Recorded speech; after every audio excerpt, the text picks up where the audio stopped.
अगस्त 2016 लतिका बंसल नाम की इस लड़की ने उस दौरान उत्तर प्रदेश के चीफ मिनिस्टर रहे अखिलेश यादव को एक लेटर लिखा। इस लेटर में बेटी बचाओ बेटी पढ़ाओ पर फोकस करते हुए कुछ लाइन्स लिखी हुई थी। इन लाइन्स में लतिका ने लिखा कि 2 महीने पहले उसके पिता मनोज बंसल ने उसकी मां अन्नू बंसल को कर मार दिया था। ये एक मर्डर था, लेकिन पुलिस ने इस मर्डर को एक्सीडेंट नाम देकर फाइल को क्लोज कर दिया। सीएम से रिक्वेस्ट करते हुए लतिका ने लिखा कि उनकी मां अन्नू बंसल को इंसाफ दिया जाए और उनके कातिल मनोज बंसल को कड़ी से कड़ी सजा दी जाए। सीएम अखिलेश यादव ने इस केस को काफी सीरियस लिया और ये इसलिए हुआ क्योंकि लतिका द्वारा लिखा गया ये लेटर किसी आम पेन से नहीं बल्कि लतिका ने इस लेटर को अपने खून से लिखा था।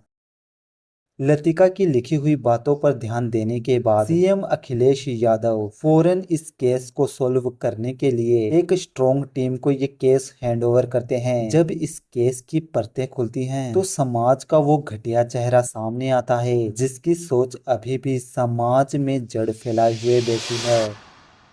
साल 2000 अन्नू बंसल की शादी मनोज बंसल जो कि उत्तर प्रदेश के शीतलागंज गांव का रहने वाला था से होती है। मनोज एंड उसकी फैमिली इस शादी से काफी खुश थी। शादी के 1 साल बाद उनके यहाँ एक बेटी का जन्म होता है जिसका नाम वो दोनों लतिका रखवाते हैं। अब तक इस बेबी गर्ल से मनोज एंड अन्नू काफी सेटिस्फाइड थे कि चलो हमारे यहाँ एक लक्ष्मी का जन्म हुआ है। बट मनोज की फैमिली के कुछ मेंबर्स को ये बात खटक गई और उन्होंने मनोज से कहा कि हुई तो लड़की ही है, इसमें इतना खुश होने की क्या बात है। लेकिन इस बार के लिए मनोज अपनी फैमिली द्वारा कहे गए इन शब्दों पर ध्यान नहीं देता। एंड अगेन कुछ सालों बाद मनोज एंड अन्नू के यहाँ फिर से एक बेबी गर्ल का बर्थ होता है और इस बार फिर से मनोज को कहा जाता है कि शी वाज ए गर्ल और लड़कियां वंश को आगे नहीं चला सकती। ये बस समाज के कुछ घटिया लोगों की ही सोच है जो ऐसी बातें कहते हैं। आज हर फील्ड में लड़कियां लड़कों से बेहतर ही हैं। इवन बिना लड़कियों के तो समाज का कोई वजूद ही नहीं है। स्टोरी पर वापस आते हैं। दूसरी लड़की हो जाने के बाद मनोज काफी फ्रस्ट्रेटेड रहने लगा और अब वो अक्सर अन्नू को ये टोंट मारने लगा कि उसे एक लड़का ही चाहिए और बार बार लड़के होने की चाह में उसने बच्चा करने का ट्राई किया, लेकिन हर बार अन्नू के गर्भ में पलने वाला भ्रूण एक लड़की ही था। अन्नू एक गर्ल को लेकर गर्भवती है।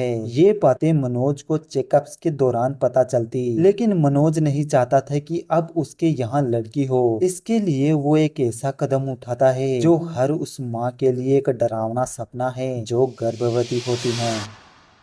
मनोज अन्नू के पेट में पलने वाले बच्चियों का अबॉर्शन करवाने लगा। ये केस जब कोर्ट में पहुंचा तब पता चला कि मनोज ने अन्नू का 1-2 बार नहीं बल्कि 5 बार अबॉर्शन करवाया था। इतना कुछ करने के बाद भी मनोज की बेटा प्राप्ति की इच्छा पूरी नहीं हो रही थी और शायद भगवान भी ये नहीं चाहते थे कि एक ऐसे इंसान के घर बेटे का जन्म हो जो अपनी लक्ष्मियों का ही सम्मान नहीं कर सकता। अब धीरे धीरे मनोज की बेटियां लतिका एंड वतिका बड़ी होने लगी थी और उन्हें ये समझ आने लगा था कि उनका पिता मनोज उनकी माँ को काफी अब्यूज करता है और वो अन्नू को काफी मारता पीटता है। अपनी सगी बेटियों से भी वो आराम से बातें नहीं किया करता था, जबकि अन्नू अपनी दोनों बेटियों को काफी चाहती थी। अन्नू सिलाई का काम करती थी और सिलाई से जो पैसे आते थे वो उनसे अपनी बेटियों के लिए स्कूल का बेसिक सामान ला देती, जैसे pencil, rubber, books etcetera. Annu चाहती थी कि उसकी बेटियां बड़ी होकर डॉक्टर बने, but opposite to her father उसे तो सिर्फ एक लड़का ही चाहिए था। ये सब चलते चलते अब काफी टाइम निकल गया था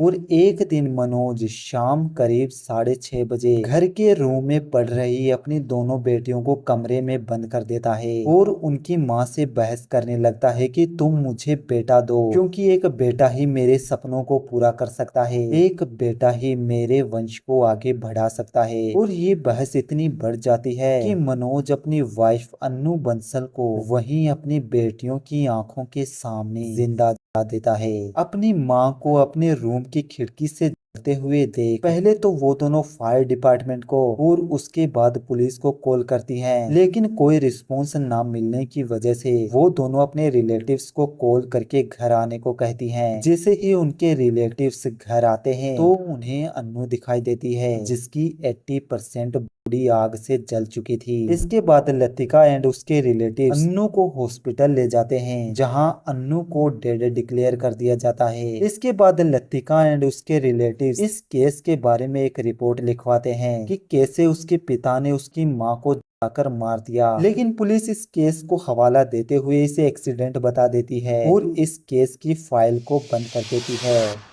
इस घटना के 2 महीने बाद लतिका अपने खून से चीफ मिनिस्टर अखिलेश यादव को लेटर में इस केस के बारे में बताती है। इसके बाद फौरन इस केस पर एक्शन लिया जाता है और लतिका के पिता मनोज को 20,000 रुपए जुर्माना और उम्र कैद की सजा सुनाई जाती है। फिलहाल के लिए अन्नू के इस केस को इंसाफ मिल गया, लेकिन उन महिलाओं या लड़कियों का क्या जिनके ऊपर लड़का होने का प्रेशर डाला जाता है? ये हमारी बदकिस्मती ही है कि हम एक ऐसे समाज में रहते हैं जहां आज भी लड़कियों को सिर्फ दहेज और लड़कों को एक अचीवमेंट माना जाता है। ये चीज कई सालों से चलती आ रही है। आई जस्ट होप कि लोगों की सोच बदले। Girls and womens are equal pillars of society, don't treat them as a machine. और मैं आप सबसे भी ये रिक्वेस्ट करना चाहूंगा कि आप अपने बच्चों को बेटी या बेटा समझकर मत पालो, उन्हें एक बेहतर इंसान बनाने के लिए बराबरी का रास्ता दिखाओ। Thanks for watching.